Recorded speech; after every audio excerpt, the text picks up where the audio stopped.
Good afternoon sir. Good afternoon भाई, good afternoon. शुरू करेंगे। Yes sir.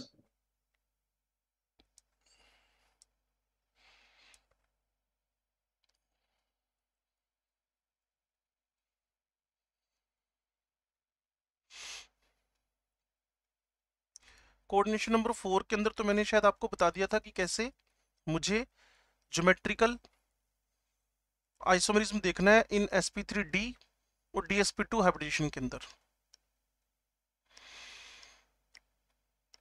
अब थोड़ा सा मूवमेंट करते हैं जी हम लोग कोऑर्डिनेशन नंबर 6 के अंदर ज्योमेट्रिकल आइसोमेरिज्म। लो जी, वैसे तो इसका भी हल्का फुल्का आइडिया आपको दे ही दिया था अगर आप कल परसों क्लास में थे तो। कोऑर्डिनेशन नंबर 6 है, ज्योमेट्रिकल आइसोमेरिज्म की बात हो रही है। MA6 में कोई चांस ही नहीं है, ऊपर नीचे कहीं भी देख लो। और MA5B के अंदर भी कोई चांस नहीं है, चाहे आप A को कहीं भी किसी भी एंगल पे लगा के देख लो। MA4B2 में नीचे लिखा हुआ है BB को जस्ट पास में रखा 90 डिग्री पे, क्लियर ना, 90 डिग्री पे रख दिया है। और इसके बाद BB को जस्ट अपोजिट रख दिया है, BB को जस्ट अपोजिट रख दिया है। और BB जब एक दूसरे के अपोजिट है तो ट्रांस है, BB जब एक दूसरे के 90 डिग्री पर है तो सिस है। कुल मिलाकर हमारा क्वेश्चन होएगा क्या ज्योमेट्रिकल आइसोमेरिज्म हो सकती है, तो तुम्हारा आंसर होना चाहिए हाँ जी, MA4B2 में ज्योमेट्रिकल आइसोमेरिज्म के चांस आ रहे हैं। इतनी बात अगर आप समझ गए हो तो MA3B3 का आइडिया आपको शायद दिया था हल्का फुल्का, एक बार फिर समझ लेते हैं। मेरे पास MA3B3 है, ठीक है भाई। मैंने बताया था इसके अंदर ना FAC और MER facial meridional isomerism possible हो जाएगी।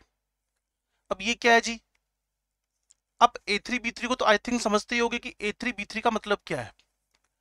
3 मोनोडेंटेट लिगेंड और 3 उससे अलग मोनोडेंटेट लिगेंड, कुल मिलाकर कोऑर्डिनेशन नंबर 6।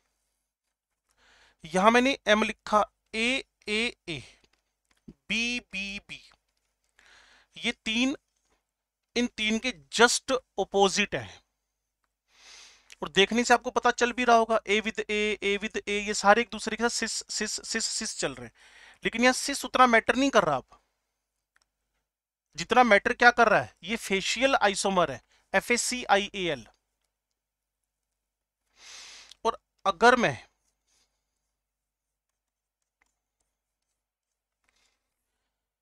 जस्ट A को A के आमने सामने रख दूं, और अब आपके पास बचा क्या, A, बाकी B भी है, BBB। थोड़ा सा ध्यान से देखो और समझो इस बात को।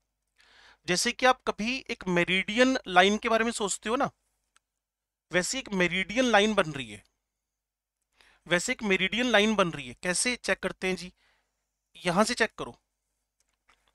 इधर आपके पास एक सेकंड, सिर्फ मुझे चेक करना है ये BB, और यहाँ AA, AB, यहाँ लाइन चेक करनी है, ये वाली ये यस वाली ये यस वाली ये वाली जो अब बनी है। यस पहले आ गया तेरा, क्लियर ना, वो सुबहान अल्लाह टाइप से। तो अब ये बाद में आना चाहिए था, यस पहले आ गया। तो AB लाइन के दोनों तरफ देखो, अब ये A, ये B, ये A, ये B, तो ये दो इक्वल पार्ट, इक्वल टुकड़े कर दिए, तो इसको हम बोलते हैं मेरिडियनल, क्लियर, मेरिडियोनल। इसके स्टार्ट के 3 लेटर उठा लिए, और इतना इतना बढ़िया क्वेश्चन है ना एग्जाम्स का। Out of 4 which formula of the coordination number 6 compound can show the facial meridional isomerism, your answer should be MA3B3। बहुत ही बढ़िया क्वेश्चन है ये MA3B3 वाला। ये देखो जी MA3B3, ये 3 नाइट्रो 3 अमोनिया के सामने सामने है, तो ये बन गया फेशियल। उसके बाद अमोनिया के सामने अमोनिया कर दिया, नाइट्रो के सामने नाइट्रो, ये एक दूसरे के, तो ये वाली लाइन उठा ली हमने, तो अमोनिया नाइट्रो नाइट्रो, तो ये मेरिडियन लाइन बन गई है, मेरिडियन लाइन।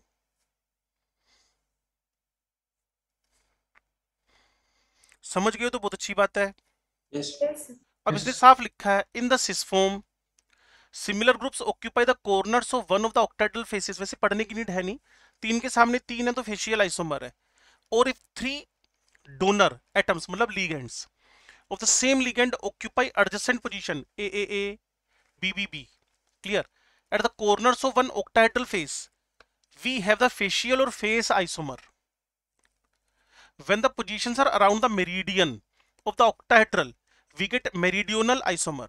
MA3 B3 ने मुझे फेशियल एंड मेरिडियनल आइसोमरिज्म दी है। अब मेरे से पेपर वाला क्वेश्चन पूछ रहा है क्या हम A6 शो कर सकता है ज्योमेट्रिकल? नो।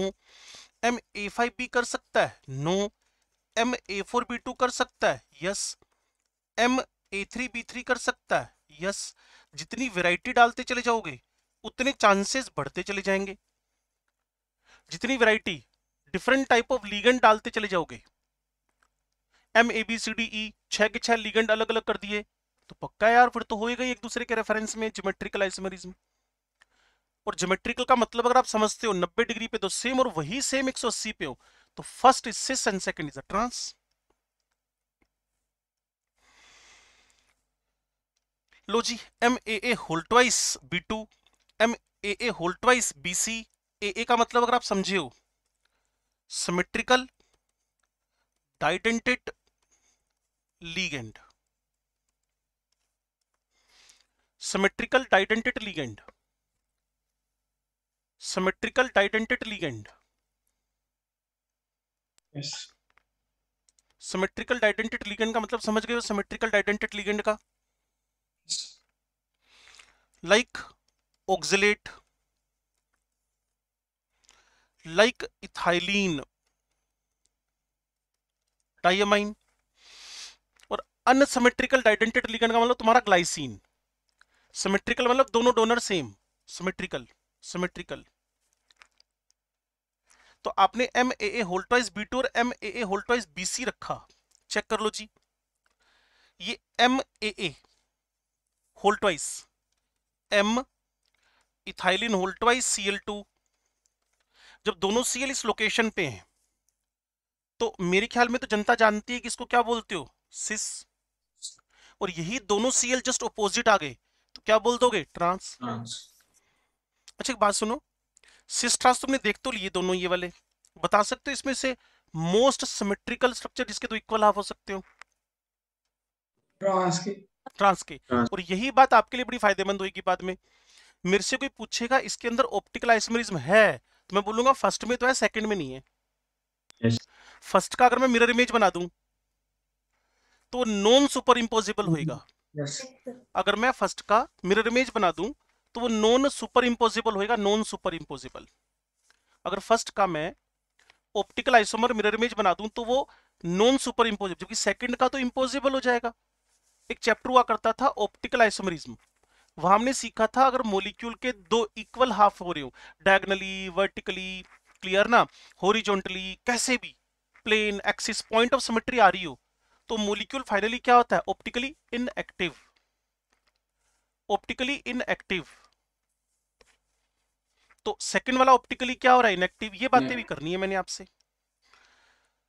लो जी, MABCDEF सारे जितने भी जुड़ सकते हैं, maximum two maximum different type के मोनोडेंटेड लीगेंड जोड़ दिए। इसके 15 डिफरेंट आइसोमर्स बनते हैं जो बस याद करने का इश्यू हो सकता है, कोई बनाने के लिए बोलेगा तो कम से कम 35-40 मिनट चाहिए इसके लिए, बन जाएंगे, ऐसा कुछ नहीं, बन जाएंगे। बैठ के आपको प्रोबेबिलिटी गेम तो खेलना और करना क्या है। वो 9वीं 10वीं में थोड़ा बहुत प्रोबेबिलिटी था, 11वीं 12वीं जिसने थोड़ा बहुत मैथ्स पढ़ा था वहाँ प्रोबेबिलिटी ज्यादा होगी, वो प्रोबेबिलिटी गेम खेलना है। उसको थोड़ा सा और 11वीं क्लास से समझे तो परमिटेशन कॉम्बिनेशन बनाने हैं। PNC चैप्टर है 11वीं क्लास में मैथमेटिक्स में, नॉन मेडिकल वालों के यहाँ, तो PNC करना है इसका। लेकिन वो हम करेंगे नहीं, याद कर लेंगे, पेपर में कभी आना नहीं। फिर 15 आइसोमर क्यों पूछेगा, वो सामने वाला पेपर वाला तो मान के चलेंगे ना तुम बनाओगे। किसी भी क्वेश्चन को आइसोमर बनाना है उस बेस पर ही क्वेश्चन पेपर में डालता है वो। तुम याद करके आए हो ये कभी नहीं सोचता पेपर सेटर, कभी नहीं सोचता ये बात। लो जी, अब ऑप्टिकल आइसोमरिज्म की बात स्टार्ट हो गई है। सबसे पहले ऑप्टिकल आइसोमरिज्म में है,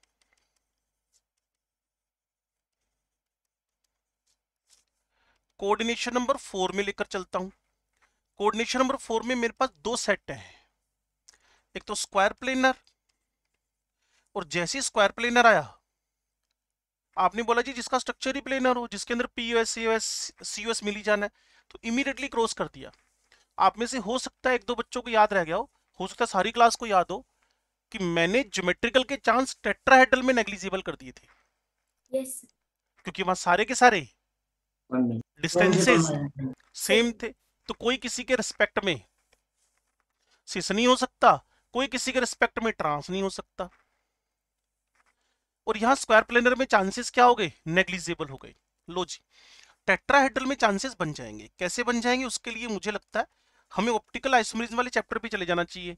सेंटर कार्बन मान लो, 4 अलग अलग ग्रुप लगा दो, फिर इस पर से प्लेन पोलराइज्ड लाइट निकालो। कल परसों में घर पे वो बच्चा मेरे को दिखा रहा था कैसे बनती है पीपीएल, देखो आप भी देखो पीपीएल ऐसे बनती है।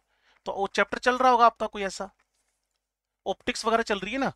यस तो मुझे दिखा रहा था कि ऐसे करके देखो ये एक पर्टिकुलर उसने ऑब्जेक्ट लिया, इसके अंदर से लाइट गई, पहले ऑर्डिनरी लाइट थी, देखो पीपीएल बन गई है। तो पीपीएल बच्चों को और समझ में आ गई होगी ऑप्टिक्स पढ़ने के बाद। प्लेन पोलराइज्ड लाइट पहले वो 3 डायरेक्शन में वाइब्रेट कर रही थी, उसके बाद एक ही डायरेक्शन में वाइब्रेट करने लग गई थी वो। क्लियर, उसका कोई एक विजुअल सा था वो मेरे को दिखा रहा। तो कुल मिलाकर जो पीपीएल को रोटेट करा दे उसको कायरेल, जो ना करा पाए वो अकायरेल। तो टेट्राहेड्रल में पॉसिबिलिटी है। अब मैं ना इस झंझट से एक बार छुटकारा पाने के लिए आपको एक पर्टिकुलर बहुत बढ़िया जगह लेके चलता हूं। ये लो जी, आ जाओ। कोऑर्डिनेशन नंबर 6 के अंदर बस 3 बातें मेरी याद रखना आप। 3 बातें, ना कोई स्ट्रक्चर ड्रॉ करना पड़ेगा ना कुछ और करना पड़ेगा। सुनो, सारे कवर कर दूंगा, अप्रोक्सीमेट 40 कंपाउंड एक साथ कवर कर देता हूं। सुनो जी, optical isomerism in coordination number 6 is exhibited when minimum 4 different ligands are present। जब minimum 4 different ligand, coordination number 6 में मिनिमम जब तक minimum 4 different ligand coordination number 6 में नहीं आ जाते तब तक भूल ही जाओ कि उसमें ऑप्टिकल के चांस हैं। आपके लिए एक बहुत बढ़िया तरीका बता दिया, ट्रिक बता दी है। 4 ऑप्शन देखना, उसने लिखा हुआ है MA6 तो हंसने लग जाओ यार इसमें कौन सी ऑप्टिकल। वो कह रहा है MA4B2, आपने कहा छड्डो। MA3B3 छड्डो। MA2 B2 C2, बस ये वाला एक अकेला है जिसमें 3 डिफरेंट मोनोडेंटेड लिगेंड है, फिर भी इसके अंदर कौन आइसोमेरिज्म शो हो रही है, ऑप्टिकल। मैंने उन झंझटों से छुटकारा दिला दिया कि पीयूएस देखना है, सीयूएस देखना है, क्लियर एक्सिस ऑफ सिमेट्री देखनी है, मॉलिक्यूल के सामने मिरर लगाना है, मॉलिक्यूल का सामने मिरर इमेज बनानी है, सुपर इंपोज करना है। इन सब झंझटों से, इन लाइनों से छुटकारा मिल जाएगा आपको। इन सब झंझटों से, इन लाइनों से छुटकारा मिल जाएगा अगर आप मेरे को सुन पा रहे हो तो। यस अच्छा जी, अब दूसरी लाइन लिख रहा हूं, ध्यान से सुनो। वैसे अगर आप टेस्टिंग करना चाहते हो तो मेरे साथ आ जाओ। MA6 पॉसिबल एनेंशियोमर 0, MA5B 0,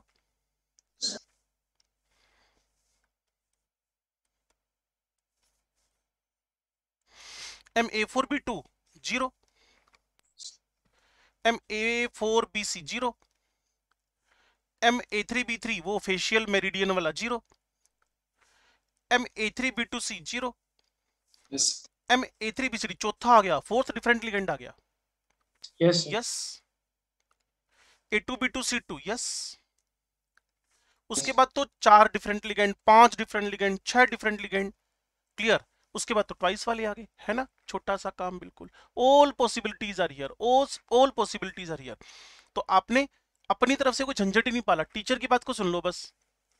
जहां कहीं भी 4th डिफरेंट लिगेंड की एंट्री हो वहां से ही कोऑर्डिनेशन नंबर 6 में ऑप्टिकल के चांस होंगे, अदरवाइज कोई चांस नहीं है। पहला स्टेटमेंट हो सकता है आपने कॉपीज में लिख लिया हो। चलो अब ना टोटल 16 कंपाउंड है मेरे पास, कौन से वाले हैं जिसमें डाइडेंटेट लिगेंड है, ये मैंने गिने हुए हैं 16 कंपाउंड है ये, 8 ये वाले हैं और 8 ही ये वाले हैं। लेकिन इसमें ना मैं एक ट्रिक खेलता हूं, मैं वो ढूंढता हूं जिनमें नहीं है, मैं वो सर्च मार रहा हूं जिनके अंदर ऑप्टिकल नहीं है। तो 13 टोटल 16 में से 3 ही है, बाकी 13 में है। तो हम 13 16 क्यों याद करें, हम 13 भी क्यों याद करें, हम 3 ना याद कर लें। यस कुछ पता चला क्या बोल रहा हूं। यस जब भी आपके पास मोनोडेंटेट लिगेंड हो, जब तक फोर्थ डिफरेंट लिगेंड की एंट्री नहीं होएगी तब तक ऑप्टिकल के चांस नहीं होंगे, एक्सेप्ट M82B2C2। उसके बाद जब डाइडेंटेट लिगेंड आने शुरू हुए, टोटल 16 कॉम्बिनेशन बनते हैं, उसमें से सिर्फ 3 कॉम्बिनेशन ऐसे हैं जो शो नहीं करते। तो आपको अगर क्वेश्चन आता है bulk of the coordination compounds which contain the didentate ligand with coordination number 6 can show the optical isomerism, your answer should be yes। क्योंकि 16 में से 3 नहीं शो करते, 13 तो शो कर ही रहे हैं भाई। यस 80% डाइडेंटेट वाले शो करते हैं, 80%। तो उनको निकाल के बाहर करो जो बचे हुए हैं आपके, वो कौन कौन है जी। सिमेट्रिकल सा स्ट्रक्चर है भाई और बहनों इनका, MAAA4, MAAA3B, और आगे भी ऐसा ही है कुछ ये वाला MABA4। सर ये AA क्या है, इथाइलिन डाइमाइन है। और सर ये AB क्या है, ये जशन का फेवरेट है, ग्लाइसिन टाइप से। ग्लाइस तेरा क्या था फेवरेट? मेरा सर अभी तक तो कुछ नहीं है। अच्छा, सर लखवीर का था, ओके। तेरा फेवरेट ऑक्सिलेट कर देते हैं, चलो क्लियर। ओके तेरा सर। तेरा फेवरेट ऑक्सिलेट कहाँ आएगा, वो AA की जगह पे। लखवीर तो क्लास में ही नहीं है। No sir. अभी मैं कह रहा हूँ नो सर, हाँ सर। क्लास में है। Yes sir.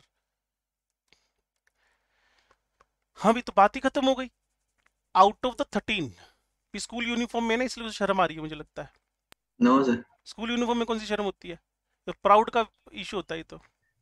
यूनिफॉर्म ही नहीं है सर ये। वो झूठ मार रहा है तू, ये तो स्कूल का नाम लिखा है देखिए जेब पे तेरे, सेंट सोल्जर है। No sir. और ऐसे लिखा सेंट सनी देओल, ऐसा कुछ लग रहा है।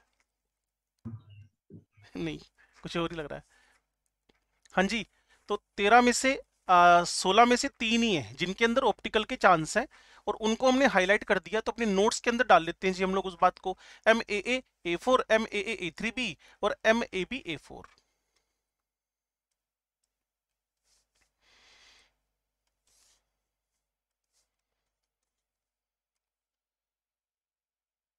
Out of 16 combinations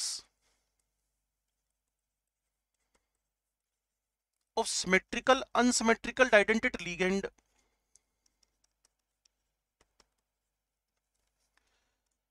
13 combinations can show the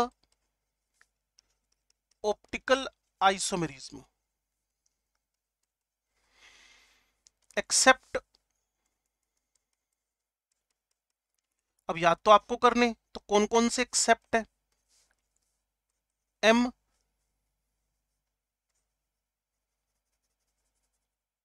AA A4 MAAA4, A3 अगला था MABA4 ना, यस यस।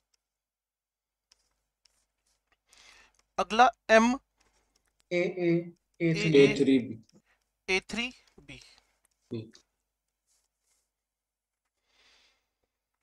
अब लास्ट एंड फाइनल कहानी, तीसरा नंबर, इससे तुम्हारी ऑप्टिकल आइसोमेरिज्म सिर्फ 3 लाइनों में सिमट के रह गई है, बाकी टास्क तुम्हारा है।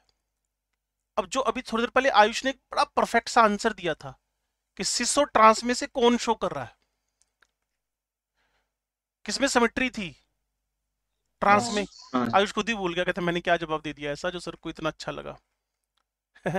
सिस और ट्रांस में से ट्रांस सिमेट्रिकल था और सिस अनसिमेट्रिकल था।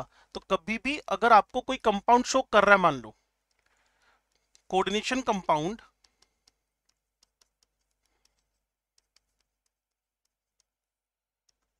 which shows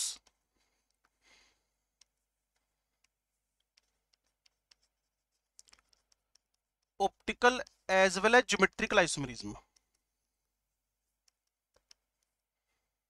उसमें से जो ट्रांस है वो इनएक्टिव होएगा और जो सिस वाला है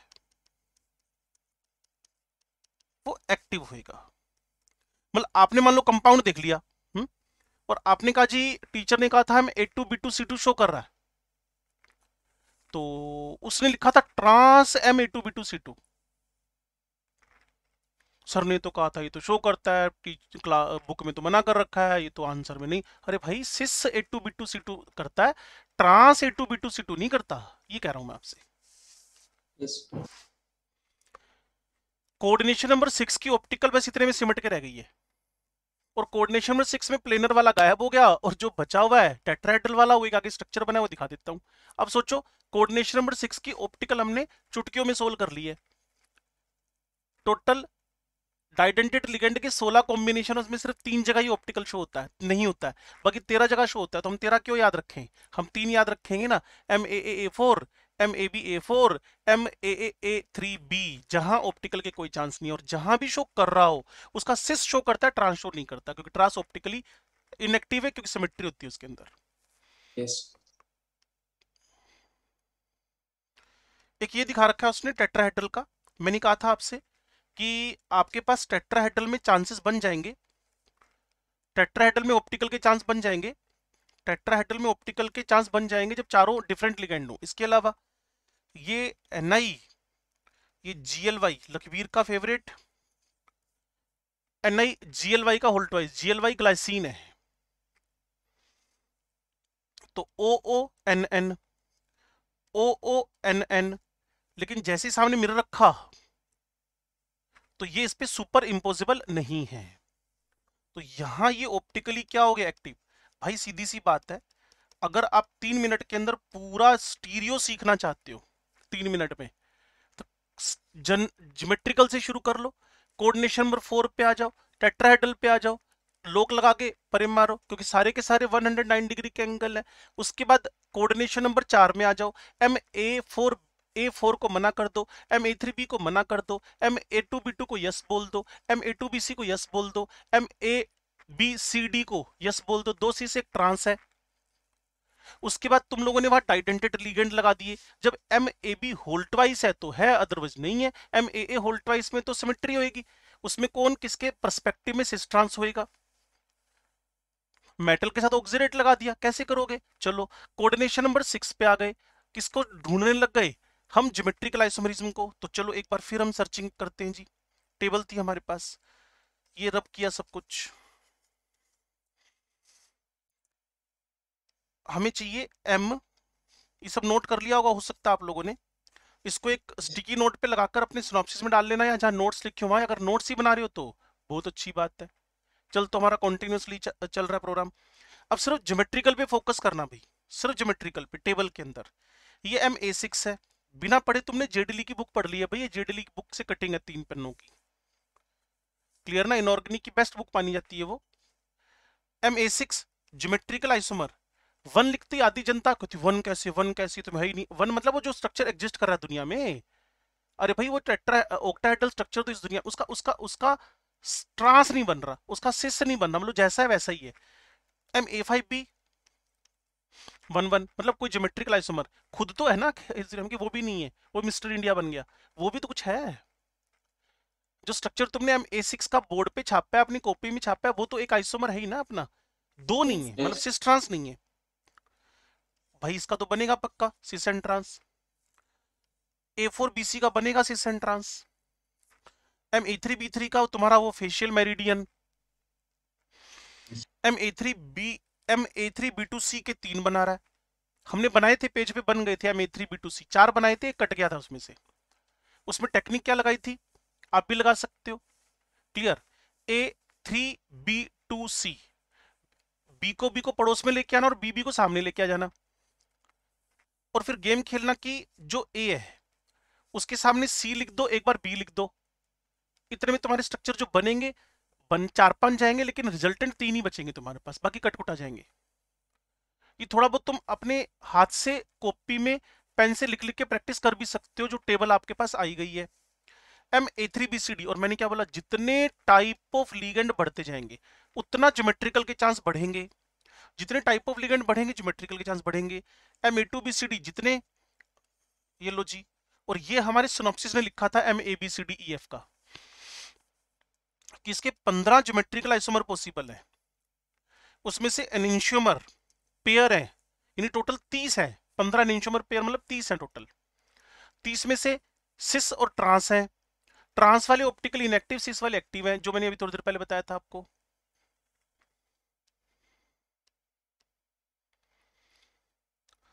अब अगर मैं टास्क आपको दे दूं, आपके सिनॉप्सिस का क्वेश्चन है, इससे पोल खुल जाएगी आपकी कि आप एक्चुअल में ज्योमेट्रिकल ऑप्टिकल को समझे कि नहीं। Now start with 1 minute time period, 1.5 minute भी मिल सकता है, कूल रहकर इस पे काम करो।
छवि तुम क्लास में हो? Yes sir. सर मेरे हेडफोन्स खराब है तो डिले होती है आवाज मेरी। अभी तो प्रॉपर आई है, तुमने कितनी देर पहले बोली थी? अभी तो क्विकली आंसर आ गया ना, तुमने बोला मेरे को पहुंच गया, और हो सकता है अंशिका तक भी बात पहुंच गई हो, हाँ, तो डिले तो हुआ ही नहीं। सर आपकी आवाज कटती है, आप दोबारा बोलेंगे? इस क्वेश्चन को सोल्व करो, एग्जांपल नंबर 6 को। ओके।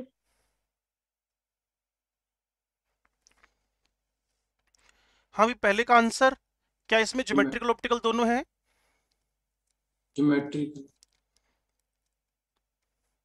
ऑप्टिकल नहीं है, डाइडेंटेड लिगेंड दो हो गए, तो खुली छूट है डाइडेंटेड लिगेंड। इसका मतलब तुमने फिर पीछे वाली बात को इग्नोर किया। डाइडेंटेड लिगेंड, अब देखो ना, मोनोडेंटेड लिगेंड थे, डाइडेंटेड लिगेंड एक एक एक, जहां भी डाइडेंटेड लिगेंड एक से ज्यादा हुआ, गारंटीड ऑप्टिकल तो वहां है ही। तो डाइडेंटेड कितने हैं यहाँ पर? दो। यस ऑप्टिकल तो को रोक ही नहीं पाएगा, इसमें दोनों आ गए। अगर आप बनाने में इंटरेस्टेड हो, पानी पानी आमने सामने, और पानी पानी पड़ोसी, सिस ट्रांस, कहते जी ऑक्सिलेट को कैसे लगाएंगे, जशन का फेवरेट। ये OX लग गया, ये OX लग गया, ये OX लग गया, एक सेकेंड, ये OX लग गया, ये OX लग गया, ये आमने सामने तो क्या हो गया, ट्रांस बाद वाला सिस। और जब भी इसके सामने इसका मिरर इमेज बनाओगे तो नॉन सुपर इम्पोजिबल हो जाएगा, और सेकंड वाले का नॉन सुपर इम्पोजिबल हो जाएगा। यस इसके अंदर दोनों है, ऑप्टिकल भी और ज्योमेट्रिकल ये तो देखते ही पता चल जाएगा। ऑप्टिकल इसमें ज्योमेट्रिकल तो आ ही नहीं सकता ना यार, यस सारे सेम है ना। Yes. ये मैंने इसका मिरर इमेज बनाया, इसका मिरर इमेज कुछ ऐसा बना, मिरर इमेज में पलटी मार जाती है ना सारी चीजें। यस क्या ये दोनों सुपर इम्पोजिबल हैं? No, sir. नो सर इसलिए क्या हो गया ऑप्टिकल एक्टिव। आपने उन तीन को जब बाहर किया था ना 13 में से 16 में से, तो आपने एक खतरनाक बात ऑब्जर्व की थी, जिनके अंदर डाइडेंटेड लिगेंड 2 या 2 से ज्यादा है वो सारे ऑप्टिकल एक्टिव हैं। तो 4 ऑप्शन में से बच्चा कहता है बना बना के देखने पड़ेंगे, ये बच्चों की प्रॉब्लम थी, दैट्स वाई मैंने ये तरीका निकाला है, सारे बना के देखने पड़ेंगे। नहीं नहीं, अगर ऑप्टिकल आइसोमर बोल रहा है तो डाइडेंटेड लिगेंड वाले सिर्फ 3 बाहर सिर्फ 3 बाहर करो, जहां वो एक एक है, बाकी 13 जगहों पे ऑप्टिकल के चांस है उनके ट्रांसफॉर्म सिस फॉर्म के अंदर। लास्ट वाले के बारे में क्या सोचते हो? प्लेटिनम के साथ है, टेट्राहेड्रल है, ज्योमेट्रिक ऑप्टिकल कौन बोला? यस अरे प्लेटिनम तो हमेशा स्क्वायर प्लेनर होता है यार, यस प्लेटिनम के बारे में तो 20 बार बताया आपको, it is always Yes. Square planar, always square planar, always square planar. +2 में है, कोई लिगेंड लगा दो इसके साथ, तो स्क्वायर प्लेनर के अंदर ऑप्टिकल के चांस तो खत्म ही हो गए। ये आंसर आगे भी सामने, ऑप्टिकल ज्योमेट्रिकल और ऑप्टिकल ज्योमेट्रिकल इकट्ठा। वर्नर थ्योरी तो कर ली मेरे ख्याल में तुमने ना, yes Yes. Effective atomic number भी कर लिया मेरे ख्याल में। यस वीबीटी सीएफटी भी कर ली मेरे ख्याल में आपने, यस Yes, sir. और इसके थ्रू आपने क्वेश्चन सोल्व किए होंगे तो मैग्नेटिक मोमेंट, हाँ, इसके अलावा sp3 d2 या d2 sp3 का दुक्का एक्सेप्शन को छोड़कर मेरे ख्याल Yes. में पता चल रहे होंगे। Yes. Yes Yes. अब उससे आइसोमरिज्म भी सुपर इजी हो जाएगी।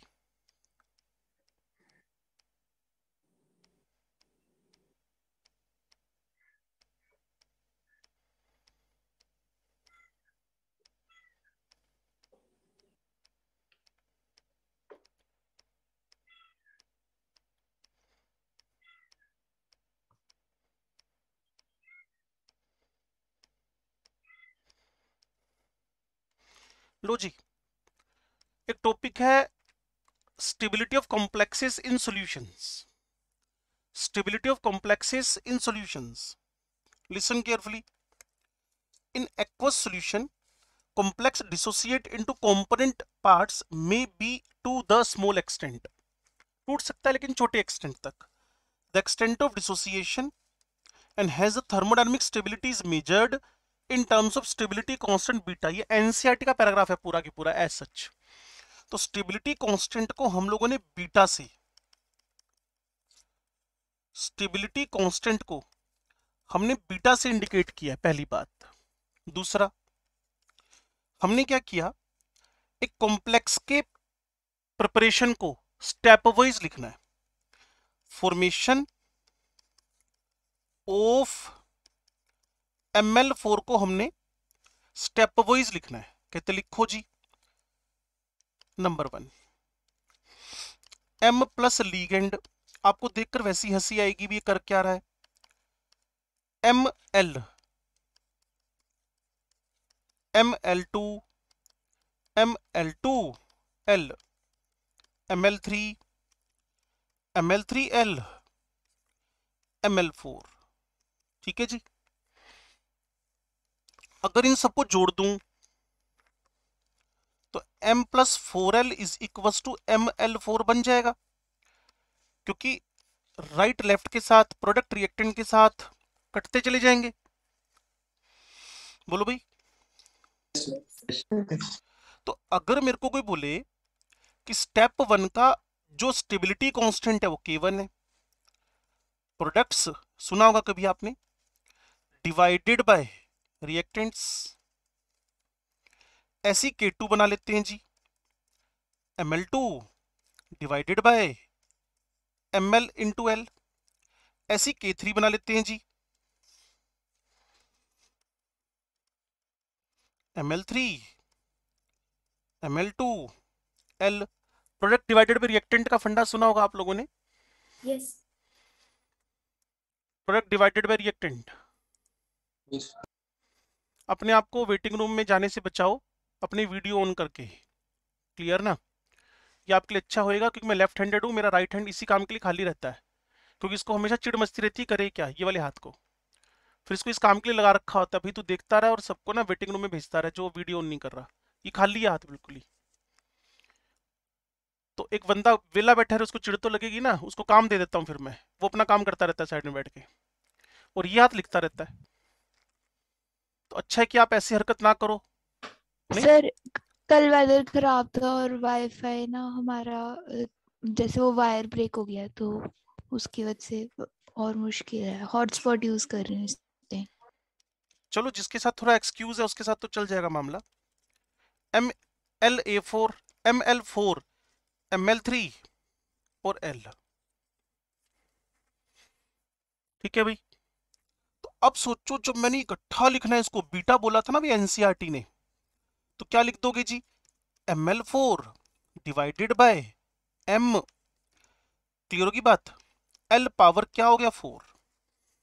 और आपको समझना क्या है, beta is equal to K1 into K3 into K4। क्या इस बात पे सभी अग्री कर रहे हैं कि मैं K1 को K2 से, K3 को K4 Yes, से sir. मल्टीप्लाई कर तो रिएक्टेंट प्रोडक्ट कट कुटा के फाइनल आंसर क्या आ जाएगा? बीटा।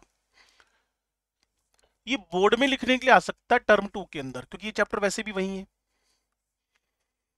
शायद मेरे ख्याल में आयुष के अभी आएगा ना टर्म 1 में। तभी एब्सेंट हो गया था बीच में, इसको लगा मिड में जाके सीखेंगे ताकि कह पाए कि चैप्टर पूरा समझ में नहीं आया। क्यों आयुष? वाह, एक्सेप्ट कर गया वो तो। B is equal to K1 into K2 into K3 into K4, 4 stability constant का प्रोडक्ट मल्टीप्लाई किसके बराबर हो रहा है? एक स्टेबिलिटी की इक्वेशन के बराबर हो रहा है। अब मेन बात है, वैल्यूज देखो तुम वैसे ही अपने आप से ही समझ जाओगे भाई। जहां कॉपर प्लस टू, एक अमोनिया एक साइनाइड, आप क्या सोचते हो which one is a powerful ligand? I think ammonia. साइन। साइनाइड। समझदार हो यार तुम लोग तो, तभी तो कहता हूं बैच अच्छा है लेकिन लापरवाह है। क्लियर ना? स्ट्रोंग लिगेंड तो खुद देखो बच्चे, 2 इंटू 10⁻27 जिसका बीटा है, स्टेबिलिटी कांस्टेंट है, तो हो गई बल्ले बल्ले। मतलब जहां लिगेंड स्ट्रोंग है वहां स्टेबिलिटी भी ज्यादा है।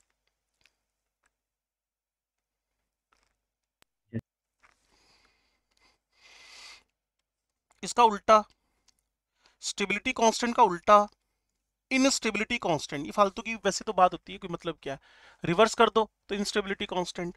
स्टेबिलिटी ऑफ द कॉम्प्लेक्स, जो भी तीसरा चौथा लाइन लग रही होगी इसमें, can also be expressed in the terms of instability, तो KI reverse of the beta.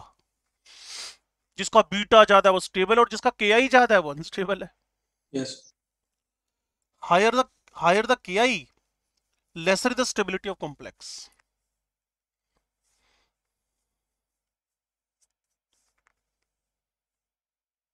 बोलो भाई। Yes, sir. Yes, sir. अब एग्जाम्पल 13 को एज होमवर्क रखो और मेरे से पूछना अगर आपको दिक्कत आए तो।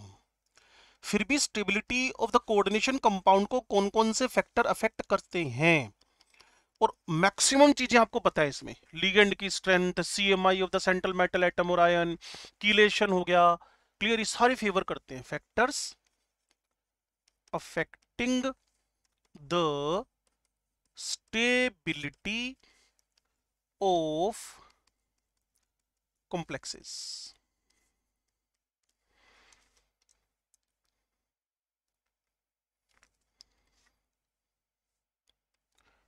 पहला, वैसे तो इसी के अंदर सारे आ जाएंगे, stability directly proportional to the charge of CMI। जितना बढ़ेगा उतना स्टेबिलिटी बढ़ेगी, जितना बढ़ेगा उतनी स्टेबिलिटी बढ़ेगी। साइज ऑफ मेटल जितना छोटा होएगा ENC बढ़ जाएगा ना। Yes, sir.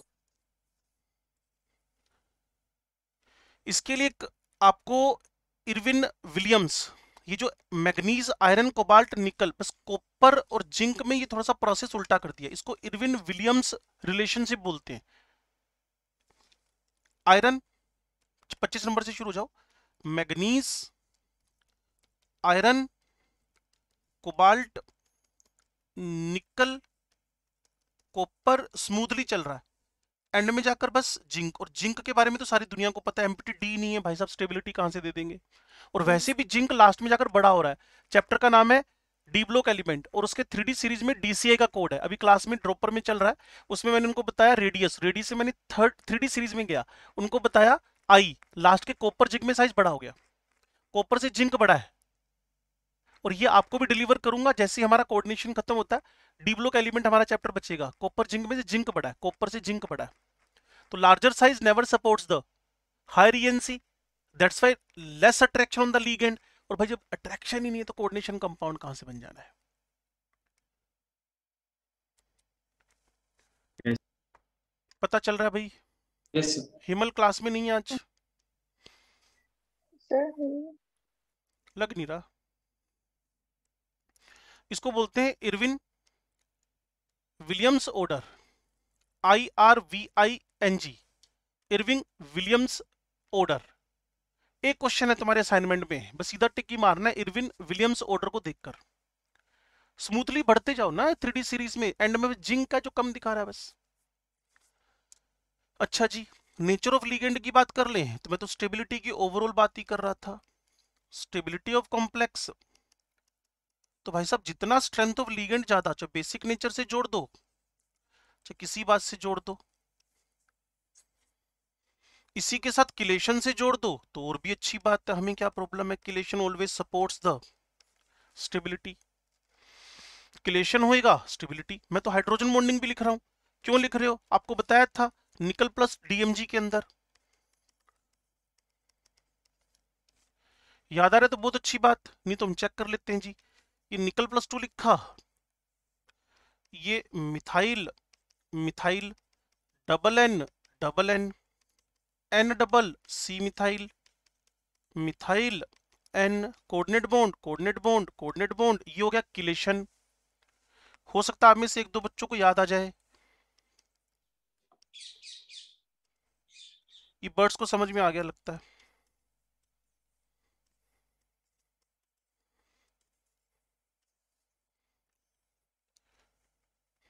बर्ड्स ही समझ पा रहे हैं आजकल हमारी भाषा, बच्चे कहाँ समझ पा रहे हैं? उसके लिए कॉन्सेंट्रेट होना पड़ता है। तो आपको दिख रहा होगा हाइड्रोजन बॉन्डिंग भी स्टेबिलिटी में रिस्पॉन्सिबल है। ये क्वेश्चन है यार एक इनऑर्गेनिक बुक में, नाम नहीं ले रहा बुक का मैं, जेडीली होती तो मैं बोल देता, उसमें नहीं है, किसी और बुक में। तो वहां उसने पहली पेज पे क्वेश्चन पूछा, चौथे पांचवें नंबर पे, कह रहा है स्टेबिलिटी के लिए, निकल DMG की स्टेबिलिटी के लिए कौन कौन रिस्पॉन्सिबल है? पहला आंसर है किलेशन, दूसरा आंसर है किलेशन एंड हाइड्रोजन बॉन्डिंग, तो सीधे टिक लगेगा उस पे।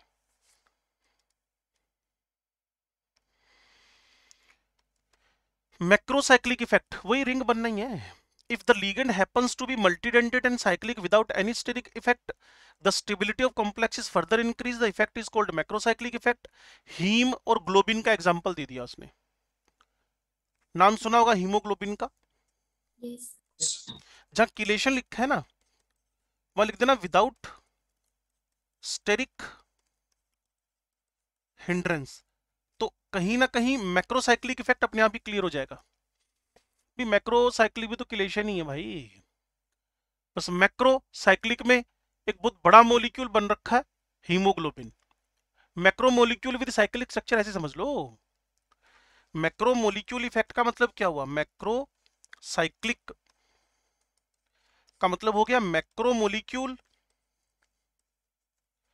With rings, example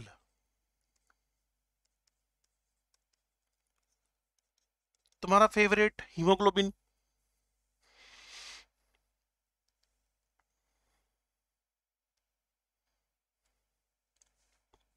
Yes, sir. Yes. एक है आपके पास परफेक्ट इम्परफेक्ट, ये तो बड़ा सिंपल सा स्टोरी, पता है क्या है? ये ना पहले हमारे सिनॉप्सिस में होता था, जब हम आगे टर्म्स करवाते थे ना, टर्मिनोलॉजी में, तो परफेक्ट का मतलब पता है क्या हुआ? जो वोटर में जाकर डिसोसिएट ना हो, मतलब काउंटर आयन हो रहा है।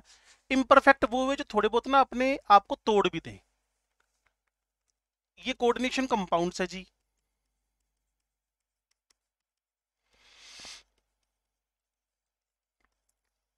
कैरेक्टरिस्टिक क्या है?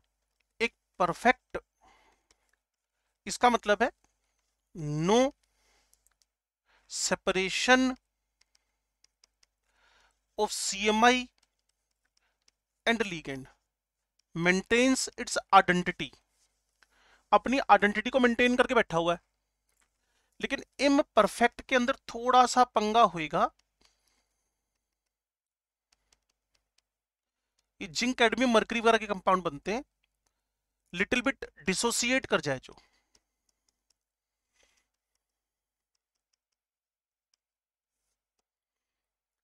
लीगेंड CMI थोड़े बहुत अलग हो जाए।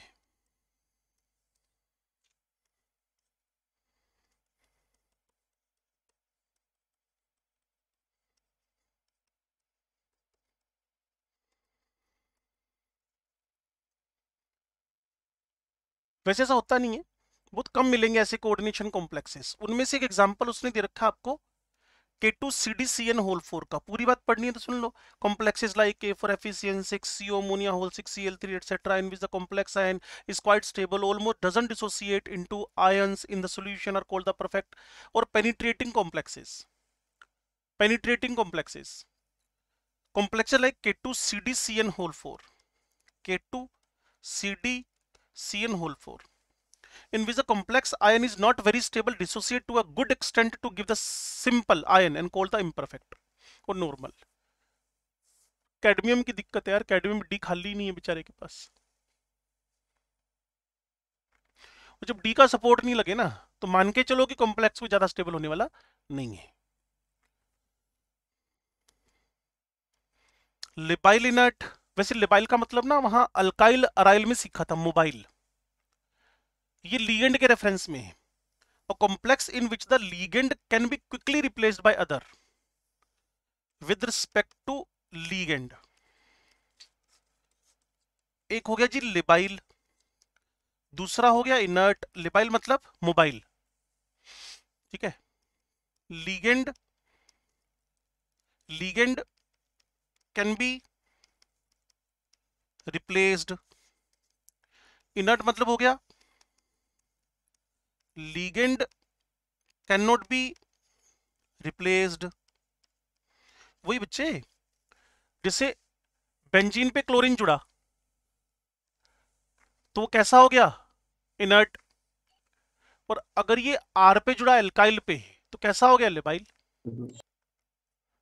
और अगर वो अमोनियम पे जुड़ा, BDC पे जुड़ा, अगर आपकी मेमोरी में अभी तक भी है तो उसको बोल दिया हमने आयोनिक। क्यों भाई? Yes. Yes, sir. A complex in which the ligand can be quickly replaced by other ligand is called the labile. If ammonia is added to an aqueous solution containing copper plus 2 ion, the color changes from blue to deep blue because the ligand water are replaced by the ammonia. Copper water whole 4 plus 2 ammonia introduce करवाया, CFSE change हो जाएगी ना इसकी।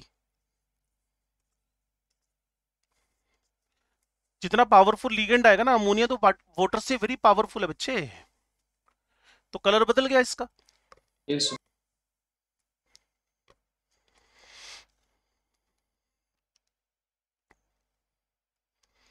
In case of complexes in which replacement takes place very slowly or doesn't takes place, उनको non लिबाइल और inert कह दिया, मैंने पीछे लिख दिया आपके ना।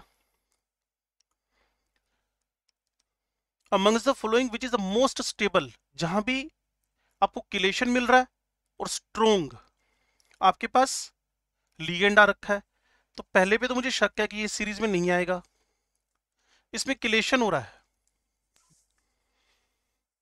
तो ये जब तक आपको बीटा की वैल्यू पता नहीं चलती ना तब तक रिस्क ही रहता है। क्लियर? तो ऐसा लग रहा है कि ये भी स्टेबल हो सकता है और ये भी, अमोनिया भी कोई इतना बुरा लिगेंड नहीं है। क्लियर? तो आप कह सकते हो कि सेकंड थर्ड में हमें कोई दिक्कत नहीं, लेकिन बिना डेटा के गए तो थर्ड पे थोड़े से चांस इसलिए लगते हैं वहां किलेशन हो रखा है। Yes. किलेशन इज फेवरेबल, लेकिन बीटा की वैल्यू बढ़ा देगा इस पे थोड़ा सा मुझे शक होता है कई बार ना, क्योंकि अमोनिया और ऑक्सिलेट में टक्कर करवाई इसने, तो जब तक बीटा की वैल्यू ना हो ना तब तक हम रिस्क नहीं ले सकते। हाँ, थोड़ा बहुत अपनी अप्रोच लगा सकते हैं कि इसके किलेशन ने इसकी स्टेबिलिटी बढ़ा दी है। ईएन तो सीख लिया था आपने, effective Yes. Atomic number. Yes, sir. इसके बाद ना इंपोर्टेंस है, बस इसको सबसे लास्ट में टच करेंगे इंपोर्टेंस को। उससे पहले मैं हल्का सा टच कर लूं ओएमसीज को, ऑर्गेनो मेटेलिक कंपाउंड्स, फिर यूजेस बच जाएंगे बस कोऑर्डिनेशन केमिस्ट्री के ना, कोऑर्डिनेशन कंपाउंड्स के। ओएमसीज का मतलब क्या हुआ, मेटल में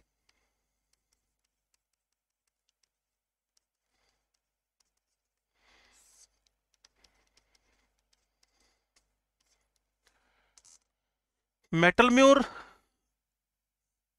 कार्बन में डायरेक्ट लिंक को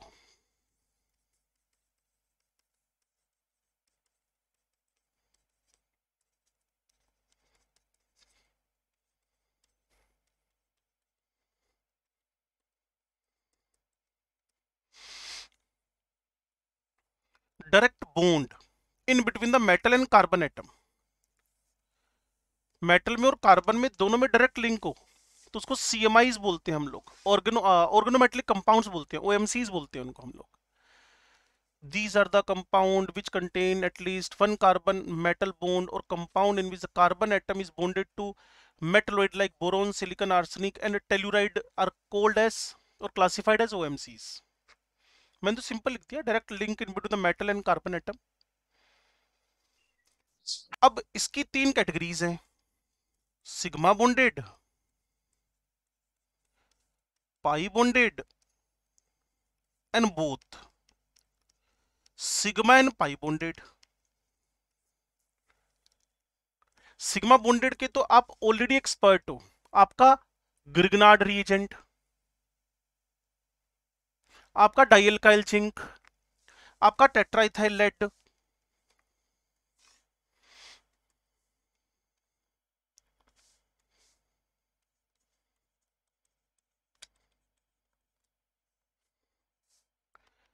ग्रिग्नार्ड रिएजेंट,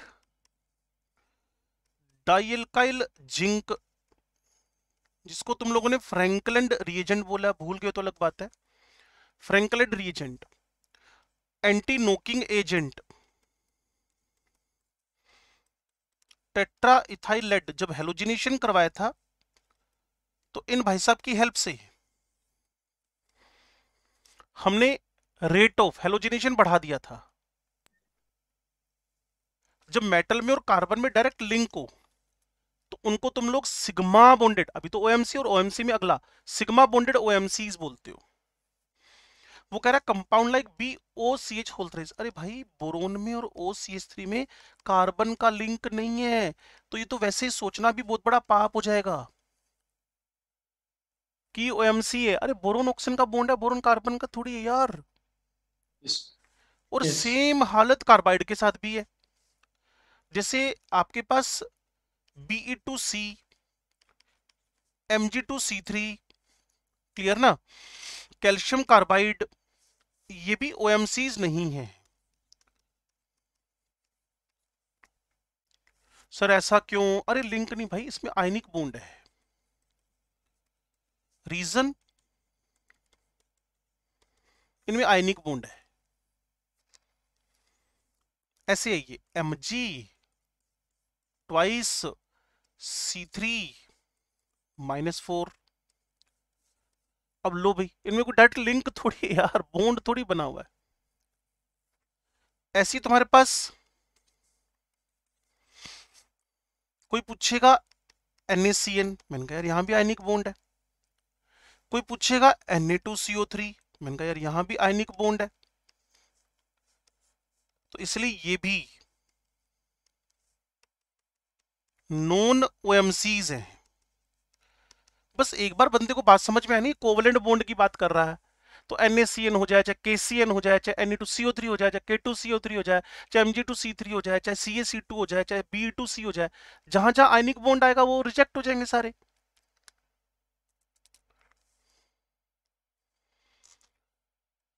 लो जी, पाई बॉन्डेड में कुछ बातें तो आपसे हुई थी, अब कर लेते हैं वापस।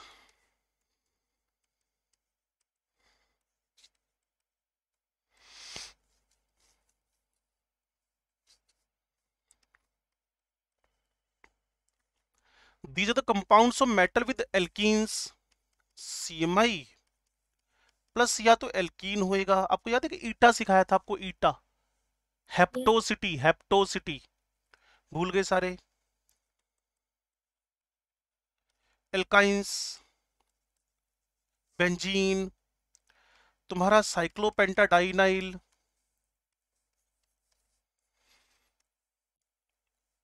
इनके साथ जो बनते हैं वो पाई बॉन्डेड। इनका तो मैंने आपको सिज्विक रूल से वो भी सिखाया था, EN निकालना। In these complexes, the metal and ligand form a bond that involves a pi electron of the ligand. तो ठीक है, CMI के साथ में क्या होएगा, पाई बॉन्डेड, पाई रोल कर रहा है। 3 कॉमन एग्जांपल्स, जिसेस, फेरोसिन एंड डाइबेंजीन क्रोमियम, ये रहा सामने भाई। पहले नंबर पे एग्जांपल में ZdISC, इसको बोलते हैं जीसेस सॉल्ट। ये कौन है भाई, पोटेशियम लिखा हुआ है, प्लेटिनम लिखा है। प्लेटिनम के +2 को देखकर आधी जनता इमोशनल हो जानी चाहिए कि ये ऑलवेज टेट्राहेड्रल ही होएगा, प्लेनर, DsP2, बिल्कुल ठीक है। टोकना जरूरी था आपको, इसलिए बोला था जानबूझकर। भी सुन भी रहे हैं कि सिर्फ सुन नहीं है। ये जीसे सोल्ट है, यहां प्लेटिनम नहीं, platinum is central, chloride chloride chloride. Ethene ने अपना पाई इलेक्ट्रॉन क्लाउड इसको डोनेट किया, इथीन ने अपना पाई इलेक्ट्रॉन क्लाउड इसको डोनेट किया।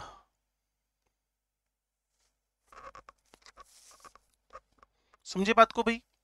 Yes, sir. इथीन ने अपना पाई इलेक्ट्रॉन क्लाउड इसको डोनेट किया, तो ये स्ट्रक्चर बन गया आपका। और यहां जो चार्ज +2 -1 -1 -1, उसको बैलेंस करने के लिए बाहर के महाराज पधार रहे हैं। एन लिख दो, क्या फर्क पड़ता है। ऐसी फेरोसिन तो पहले भी बनवाया था, फेरोसिन का नाम पूछा था, मुझे लगता है जपनूर ने पूछा था ना, है ना? Yes, sir. तो उसका नाम था बिस साइक्लो पेंटा डाइनाइल आयरन 2। बीच में हमारे Fe+2 सर है, और मैंने कहा था अगर ऐसे रिंग लिख कर देगा तो पूरे 6 पाई क्लाउड डोनेट करना। मोस्ट प्रोबेबली भूल गए होगे आप लोग। और जब इसका EN कहे कैलकुलेट करने के लिए सिज्विक रूल से करना। आयरन के पास, बेचारे के पास 24 इलेक्ट्रॉन है, 26 -2 +2 का चार्ज है ना इस पे। और साइक्लोपेंटा 6 पाई इलेक्ट्रॉन डोनर है, तो 6 + 6 36।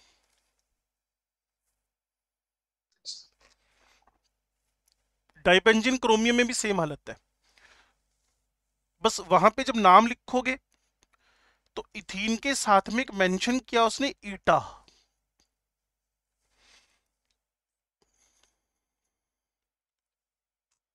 इस ईटा 2 ईटा 5 ईटा 6 का क्या मतलब है कि ये जो पाई क्लाउड डोनर है, ये जो पाई क्लाउड डोनर है, ये पाई इलेक्ट्रॉन क्लाउड डोनर है, वो 2 5 6 कार्बन कंटेनिंग स्ट्रक्चर है। Yes. इसी को हेप्टोसिटी बोलते हैं, हेप्टोसिटी। ये बहुत पुराने में एक बार ना मणिपाल के पेपर में आया था, उसके बाद कहीं दिखा ही नहीं।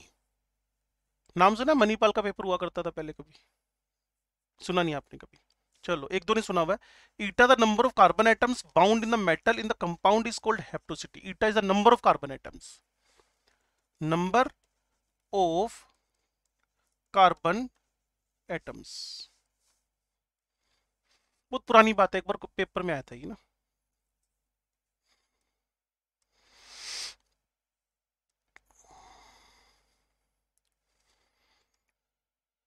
लो जी, आपके फेवरेट आ रहे हैं एंड वेरी वेरी इंपॉर्टेंट है। आपको पता ही 100% ई एन ओबे करते हैं। Yes. आपको बताया था, आपने अगर सुना हो तो। Yes. पहली बात, मेटल कार्बोनिल्स के बारे में जानने जा रहे हैं। Always obey the EAN rule.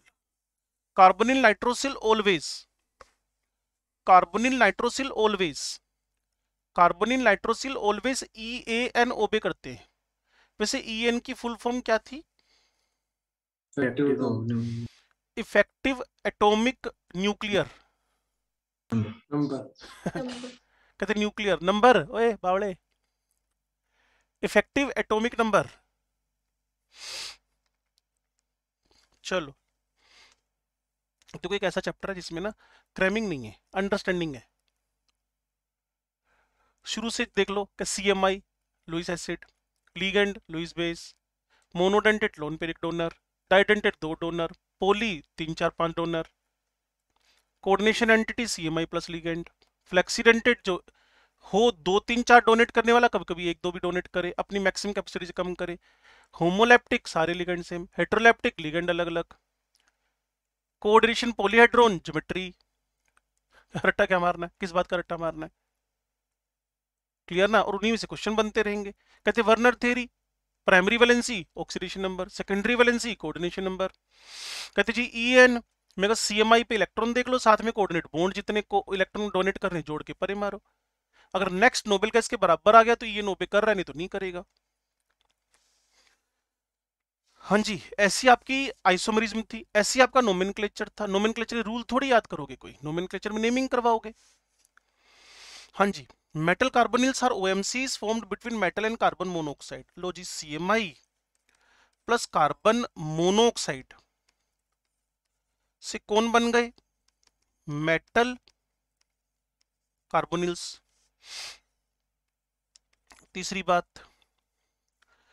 Oxidation state और metal atom in these compounds is 0, जो सबसे बड़ी बकवास है। अभी IIT के 2021 के ना, अगर मेरे पास टाइम होता तो मैं आपको 8 मॉलिक्यूल लिखवाता। 7 मॉलिक्यूल कार्बोनिल वाले हैं और सबके अंदर -1 ऑक्सीडेशन नंबर है। इसलिए जनरली वर्ड भी नहीं डाला। यही ना रेडोक्स में गड़बड़ है हमारे असाइनमेंट के अंदर। रेडोक्स की असाइनमेंट के पहले पेज पे लास्ट क्वेश्चन, पहले पेज का लास्ट क्वेश्चन असर्शन रीजन है, वो कह रहा है in the all metal carbonyl oxidation number of metal is 0, और उसको ट्रू कह रखा है। That is again blunder. Metal का नेगेटिव ऑक्सीडेशन नंबर निकल सकता है, क्लियर। अगर आपको जल्दी नहीं हो तो मेरे पास पेपर पड़ा IIT का, मैं उस 8 क्वेश्चन को, जो पेपर 2 आया था उसके अंदर उसने SP टेट्राहेड्रल पूछे थे और 4 ऑप्शन में 2 2 के सेट दे रखे थे। उसमें मेटल्स का ऑक्सीडेशन नंबर माइनस हो रहा था, मतलब ये कहना कि 0 ही है। तो आप ऐसा कर सकते हो, the oxidation state of metal atoms in these compounds is generally 0, not always, या फिर 0 नेगेटिव। कार्बोनिल्स में भी मोनो, ब्रिज्ड और पोली, वो आपको पता चली जाएगा। तो ऑक्सीडेशन स्टेट क्या हो सकती है जी? 0 - दोनों हो सकती है। सिनॉप्सिस में गलत लिखा हुआ है, समझ गए ना। 4th नंबर पे चलें। वो जनरली 0 कर देता ना तो गलत नहीं होती लाइन, क्लियर है। 4th नंबर पे जा रहा हूं। कंपाउंड्स में भी मोनो, ये दिखी जाएंगे, जैसे आपके पास FeCO5, मुझे याद है आप लोगों ने इसका मुझे हाइब्रिड सेट निकाल के दिया था DsP3। मोनोमेरिक NiCO4, इसका आपने मुझे sp3 निकाल के दिया था, मुझे अच्छी तरह याद है।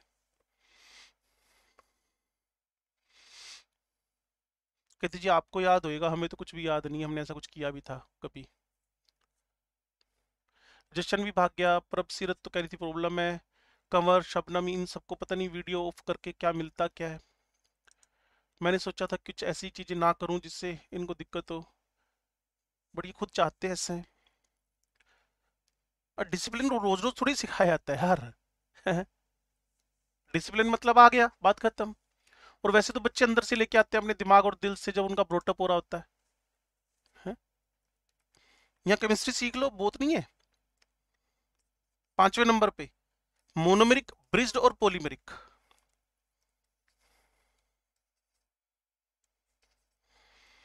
ये मोनोमेरिक हो सकते हैं, ब्रिज्ड हो सकते हैं और पॉलीमेरिक हो सकते हैं। इसके नाम से एग्जांपल मुझे पता है तुम्हें याद होंगे, CO2 CO होलेट,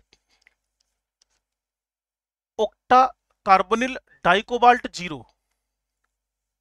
ये एक कैटलिस्ट था हमारे पास जब हम ऑक्सो रिएक्शन कर रहे थे एल्डिहाइड कीटोन के अंदर। लो जी, carbonyls are mainly formed by the transition metal, वो तो हमें पता ही है कौन कौन जनरली बना रहा है। CMI जनरली कहां से बिलोंग करेगा? छठे, सातवें, आठवें ग्रुप से। तो CMI जहां लिखा ना वहां 6, 7, 8 ग्रुप लिख दो तो तुम्हारा इस बात से छुटकारा मिल जाएगा। 6, 7, 8 ग्रुप लिख दो। छठा ग्रुप क्रोमियम का है, सातवां तुम्हारे उसके अगले वाला 25 नंबर मैग्नीज का है और आठवां ग्रुप आयरन वाला है। बनने को तो कोबाल्ट भी बना रहा है, निकल भी बना रहा है, लेकिन जनरली वर्ड में ठीक है वहां पर ना, मेनली बात। ठीक है जी। OMCs compound which contain only carbonyl, वो तो पुरानी बात हो गई है। अगर सारे के सारे कार्बोनिल हो तो होमोलेप्टिक, अगर नाइट्रोसिल भी आ जाए तो हेट्रोलेप्टिक। इसलिए मुझे इस लाइन में इतनी कोई ज्यादा इंपॉर्टेंस दिखती नहीं है। स्ट्रक्चर ऑफ मेटल कार्बोनिल अब मेरे पास है 9 मिनट, और बड़ा परफेक्टली 9 मिनट में सारा सीख जाओगे। बस टिक के मेरे साथ आना पड़ेगा आप लोगों को। ये मेटल है जी, ये आपका कार्बन मोनोऑक्साइड है। चैप्टर का नाम केमिकल बॉन्डिंग, टॉपिक का नाम मॉलिक्यूलर ऑर्बिटल थ्योरी। रूल के अकॉर्डिंगली, MOT के अकॉर्डिंगली इस कार्बोनिल के अंदर 3 बॉन्ड है, बॉन्ड ऑर्डर 3 है इसका। ये अपना लोन पेयर इस मेटल के एम्प्टी ऑर्बिटल को डोनेट कर रहा है। ये मैंने एम्प्टी नहीं बनाए, एम्प्टी को डोनेट कर गया, अंदर ही अंदर मामला सिमट गया, जो हम पीछे से पढ़ते आ रहे हैं। मैं यहां पर मेटल के फुलफिल्ड ऑर्बिटल्स बना रहा हूं। मेटल के एम्प्टी ऑर्बिटल के साथ कार्बन अपना कोऑर्डिनेट बॉन्ड बना चुका है। मेटल के साथ कार्बोनिल का कार्बन अपना कोऑर्डिनेट बॉन्ड बना चुका है। अब देखो, इस कार्बन के पास एम्प्टी पाई स्टार ऑर्बिटल बचे हुए, और अगर MOT नहीं पता तो आपके लिए बिल्कुल नील बट्टे सन्नाटा है पाई स्टार। अगर आपको पता है MOT के बारे में, एंटी बॉन्डिंग। बिल्कुल परफेक्ट बोल रहा है ये बच्चा।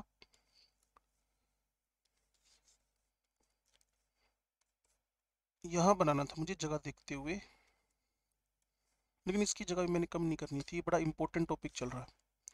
एक काम करते हैं, इसको तो रहने देते हैं ऐसे ही, ठीक है, और एक पेज ऐड करते हैं, उसमें हम मिस्टर आयुष कुमार की बात को बोर्ड पे लिखते हैं। लो जी, pi pi sigma pi star sigma star. Up to nitrogen यानी 14 नंबर के इलेक्ट्रॉन तक के लिए ना जो सीन बनेगा वो यहाँ 6 इलेक्ट्रॉन पूरे, 8 तो नीचे ही भर गए। Sigma 1s, sigma star 1s, sigma 2s, sigma star 2s, इनमें 8 इलेक्ट्रॉन भर गए। बचे हुए 6, कार्बन के 6, हाइड्रोजन के ऑक्सीजन के 8, टोटल 14 इलेक्ट्रॉन वो इनमें भरे तो यहाँ आ गए। अब आप अगर ऑब्जर्व कर रहे हो तो ये सारे के सारे क्या पड़े हुए हैं? एम्प्टी। अब पीछे चलते हैं जी, बहुत इंपॉर्टेंट टॉपिक चल रहा है।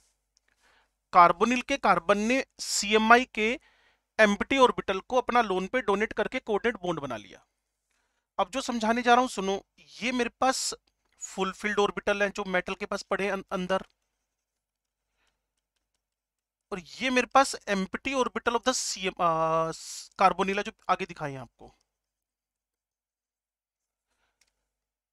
अगर तुम्हें p pi d pi bonding type से कुछ याद आ रहा हो तो वैसा कुछ सीन अब देखने को मिलेगा। ये अपने फुलफिल्ड ऑर्बिटल की तरफ से एम्प्टी ऑर्बिटल को pi bond बनवाएगा, P pi d pi bond बनवाएगा। अब अगर तुम इसको सिंपल पाई बॉन्ड के फॉर्म में लिखने में इंटरेस्टेड हो, तो लो जी, मैंने तो आपको ओवरलैपिंग दिखा दी 2 जगहों पे। पाई बॉन्डिंग तो 2 जगह पे ओवरलैप होता है, बनता तो एक ही पाई बॉन्ड है ना। फिर 11वीं क्लास का नील बट्टे सन्नाटा लग गया।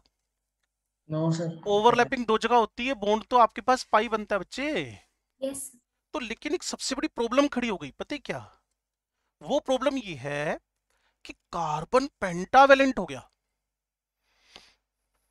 यस पता नहीं तुम्हें दिख भी रहा है कि नहीं, I don't know. Yes yes. Carbon 3 bond ये रहे, 2 बॉन्ड ये रहे। लेकिन अब जो बात मैं आपसे कहने वाला हूं उसको ध्यान से सुनना और समझना। होएगा क्या जी, जो एमसी बॉन्ड की स्ट्रेंथ है और जो कार्बन ऑक्सीजन बॉन्ड की स्ट्रेंथ है वो हमेशा एक दूसरे के रिवर्स चलेंगे। जितना मेटल कार्बोनिल बॉन्ड को स्ट्रेंथ मिलेगी उतना कार्बन ऑक्सीजन बॉन्ड की स्ट्रेंथ अपने आप ही कम हो जाएगी। मान लो कोई मेटल प्लस वाला है, फिर कोई मेटल 0 वाला है, फिर कोई मेटल नेगेटिव वाला है। मान लो CMI तुम्हारे पास कार्बोनिल्स के अंदर 3 टाइप के हैं, metal positive, metal 0, metal negative. तो बताओ सबसे अच्छा डोनर कौन सा मेटल होगा, M+, M0 या M-? Minus. Very good, it is very good donor. तो MC बॉन्ड की स्ट्रेंथ कौन बढ़ाएगा, M- या M+? जो अच्छा डोनर होगा वही तो बढ़ाएगा। यस अरे मेटल ने C को इलेक्ट्रॉन डोनेट किए हैं और M- is a very good donor. Yes yes. तो बड़ी सिंपल सी बात मैं जो बोल रहा हूं उसको अपने दिमाग में डालो। Good donor CMI makes MC bond powerful and the strength of CO bond क्या करेगी, डिक्रीज कर जाएगी।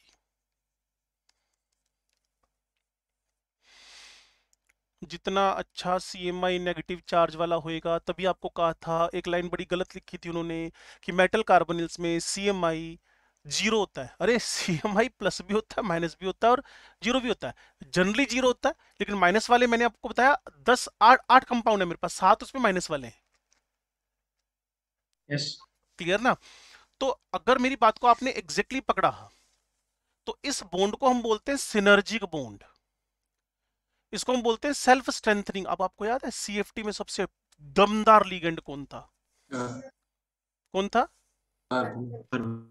क्यों था? क्योंकि इसने खुद भी लोन पे डोनेट किया और किसी का लोन पे एक्सेप्ट भी किया, इसलिए इसको बोलते हैं हम लोग, ये self strengthening bond, synergic bond बनाता है। ये लो जी, ये आगे मैंने इसको एक्सप्लेन किया इस जगह पे। ये लो, ये बॉन्डिंग एक्सप्लेन की है। मेटल में कार्बोनिल लोन पे डोनेट हुआ, इसने इसका सिग्मा बनाया, इसने पैरेलल में पाई बॉन्ड बना लिया। क्लियर? फिर उसको बताया, इसको सिनर्जिक इफेक्ट बोलते हैं। जो M के साथ C ने बॉन्ड बनाया, नॉर्मल सिग्मा बॉन्ड है, मेटल ने कार्बोनिल के एम्प्टी के साथ बॉन्ड बना लिया। इस इफेक्ट को हम लोगों ने सिनर्जिक, और सिनर्जी का मतलब क्या होता है, सेल्फ स्ट्रेंथनिक बॉन्ड, खुद को ताकत देने वाला बॉन्ड। सेल्फ स्ट्रेंथनिंग बॉन्ड, अपने आप को ताकत देने वाला बॉन्ड, सिनर्जिक बॉन्ड।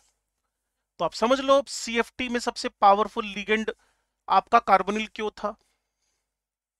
यस इसीलिए था क्योंकि ये अपना कोऑर्डिनेट बॉन्ड तो बनाएगा ही बनाएगा लोन पे डोनेट करके, लेकिन मेटल से भी अपने एम्प्टी ऑर्बिटल में कोऑर्डिनेट बॉन्ड बनवा लेगा। और यही हरकतें NO भी करता है, नाइट्रोसिल भी करता है, यही हरकतें NO भी करता है, नाइट्रोसिल भी करता है। तो आपके पास एक छोटा सा काम हुआ, एग्जाम्पल नंबर 16 ऐसे होमवर्क करने का। देखो इसमें m प्लस है, cr 0 है, v माइनस है, अगर आपको दिख रहा हो तो m प्लस है, cr 0 है, v माइनस है, तो बता सकते हो v minus mc bond strong बनाएगा या cr बनाएगा या m प्लस बनाएगा? v minus will makes the mc bond powerful. Yes. तो Yes. पूछा क्या है? CO बॉन्ड की स्ट्रेंथ, CO बॉन्ड की M plus स्ट्रॉन्गनेस पूछा ना। M प्लस ने MC बॉन्ड को क्या बनाया? वीक। तो CO बॉन्ड की स्ट्रेंथ क्या हो गई? ज्यादा हो गई। ये लो, ये लिखा आंसर, है ना आसान। अब ये होमवर्क की जगह क्या हो गया? Class work. लेकिन फिर भी पढ़ ही लेना एक बार। Yes. बस कल एप्लीकेशंस यूजेज हैं, 1 मिनट मेरी क्लास का ऊपर चला गया है। अब आप हर जगह पे हाथ पैर मार सकते हो। अप्रोक्सीमेट एंड ही हो गया है चैप्टर ना। कल और परसों जितने दिन भी हमें क्लासें मिलती रहेंगी उतने दिन हम अपने डाउट्स करते रहेंगे जब तक वो खत्म नहीं होते। समझ गए भाई? Yes. चलो। Thank you, sir.